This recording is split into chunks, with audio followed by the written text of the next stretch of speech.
Let's student, we are seeing a very important problem which will be covered both in electrical current chapter and capacitance also. So same question may be in the capacitor also. So here we have these repeated 1 ohm and 2 ohm resistance loop. तो ये infinite तक जा रहा है आपका ये, ठीक है। रिपीटेशन देखिए आप, 1 ओम 2 ओम 1 ओम 2 एम 1 ओम 2 ओम, और ये 6 वोल्ट की बैटरी यहाँ पे लगाई। तो अभी बैटरी से कोई मतलब नहीं है, मुझे ए और बी का रेजिस्टेंस निकालना है। ए और बी के बीच इक्विवेलेंट रेजिस्टेंस कितना होगा। तो कैसे करते हैं इस तरह की प्रॉब्लम में, इसमें आप ध्यान से देखो। अगर मान लो ए और बी के बीच इक्विवेलेंट रेजिस्टेंस में एक्स बोल रहा हूँ, ठीक है। ए और बी के बीच में इक्विवेलेंट रेजिस्टेंस कितना बोल रहा हूँ, एक्स बोलता हूँ। तो यहाँ पर आप एक्स लिख दीजिए कि ए और बी के बीच इक्विवेलेंट रेजिस्टेंस एक्स है। तो अब मान लो ये पूरा पार्ट अगर मैं छुपा लूँ, ये पूरा पार्ट, ठीक है ना, ये वाला एक लूप मैंने छुपा लिया। मैं आपसे पूछता हूँ सी और डी के बीच इक्विवेलेंट रेजिस्टेंस बताओ। तो अब ये जो सर्किट बन रहा है सी और डी के बीच या ए और बी के बीच जो सर्किट था, इसमें कोई डिफरेंस है क्या बेटा? ये इनफाइनाइट तक जा रहा है ना, बहुत सारे नंबर, बहुत सारे लूप्स हैं, तो एक आपने कम कर दिए, क्या फर्क पड़ा। तो ए और बी के बीच अगर एक्स इक्विवेलेंट रेजिस्टेंस है, तो सी और डी के बीच भी 100% एक्स ही इक्विवेलेंट रेजिस्टेंस होगा, और कुछ नहीं हो सकता है, ठीक है। क्योंकि यहाँ पर ए और बी से अगर सर्किट को देखो, चाहे से आप सी और डी से सर्किट को देखो, बिल्कुल सेम सर्किट। क्लियर है ये चीज आपको? तो ए और बी के बीच एक्स है, तो सी और डी के बीच भी इक्विवेलेंट रेजिस्टेंस एक्स है। तो इसलिए हम क्या कर सकते हैं, सी और डी के बीच ये सारे रेजिस्टेंस को हटा के एक्स रेजिस्टेंस यहाँ पर लगा सकते हैं, ठीक है। इस पूरे को हटा के सी और डी के बीच क्या लगाएंगे, एक एक्स रेजिस्टेंस लगा दो। देखो आप कैसे लगाएंगे, सी और डी के बीच में ये रहा, या आपने सी और ए और बी के बीच अगर एक्स है, तो सी और डी के बीच भी एक्स हो, ठीक है। Let R A B is equal to X, तो सी और डी के बीच भी एक्स लगा दिया। अब देखो आप क्या करेंगे, अब आपके 2 और एक्स पैरेलल कॉम्बिनेशन में हो गए, तो इनकी जगह एक सिंगल रेजिस्टेंस क्या लगेगा, 2x upon x plus to. जो 2x upon x plus to लगेगा, 1 के साथ सीरीज में हो जाएगा। तो ए और बी के बीच का इक्विवेलेंट रेजिस्टेंस कितना हो गया, इनको दोनों को हटा के मैंने क्या लगा दिया इनकी जगह, इन दोनों को हटा के R1 R2 upon R1 plus R2, 2x upon x plus to लगा दिया। तो देखो अब इसके साथ सीरीज में हो जाएगा, ठीक है।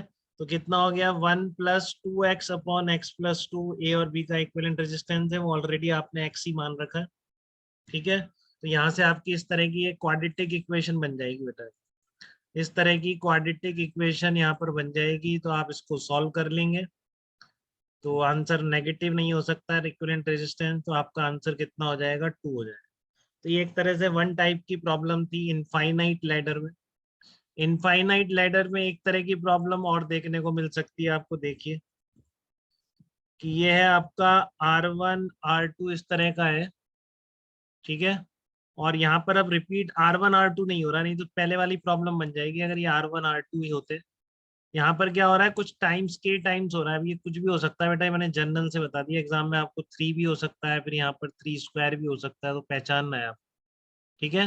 तो यहाँ पर KR1 KR2, यहाँ पर K2R1 K2R2। तो find out equivalent resistance between A and B. अब यहाँ पर ए और बी के बीच जैसा सर्किट दिखेगा, सी और डी के बीच कुछ डिफरेंट दिखेगा, ज्यादा डिफरेंस नहीं है, ठीक है।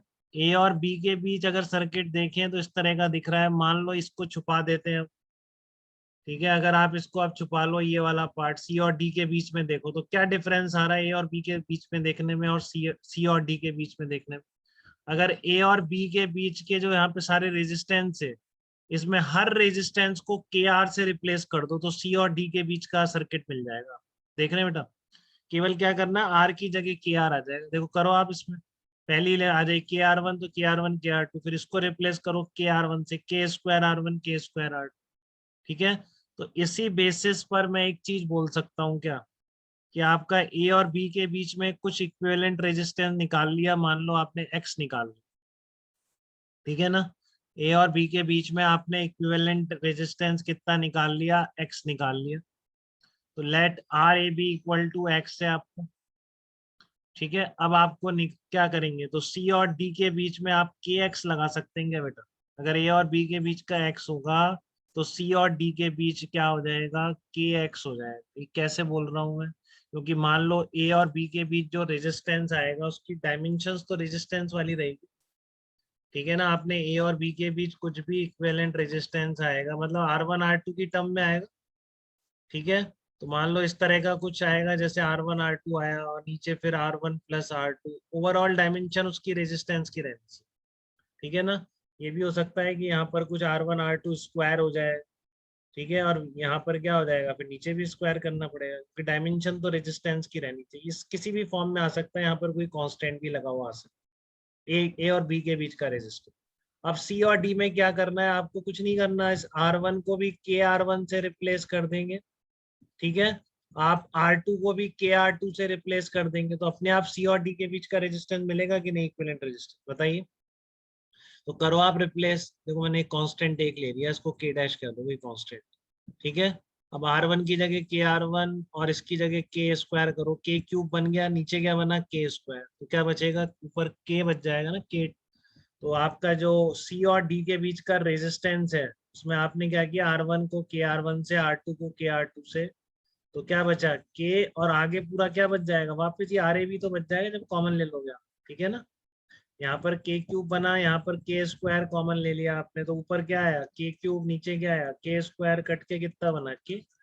तो बस क्या आ गया, K टाइम्स सी और डी के बीच का resistance, K times of RAB। देख रहे हो आप इस चीज को बेटा, ठीक है ना। K टाइम्स रेजिस्टेंस आ गया इस तरह से।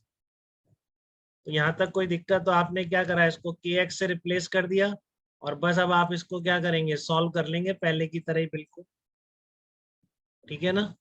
सारा पहले की तरह ही सॉल्व कर लेंगे। तो x = R1 प्लस कितना, पैरेलल कॉम्बिनेशन, तो x के लिए आप सॉल्व कर लेंगे इसको, ठीक है ना। x के लिए आप इसको सॉल्व कर लेंगे, तो आपका क्या आ जाएगा, बस ये इंपॉर्टेंट है, अगर इसके बीच KX है तो C और D के बीच, इसके बीच x है A और B के बीच, तो C और D के बीच कितना होगा, KX हो, ठीक है। क्लियर है सबको।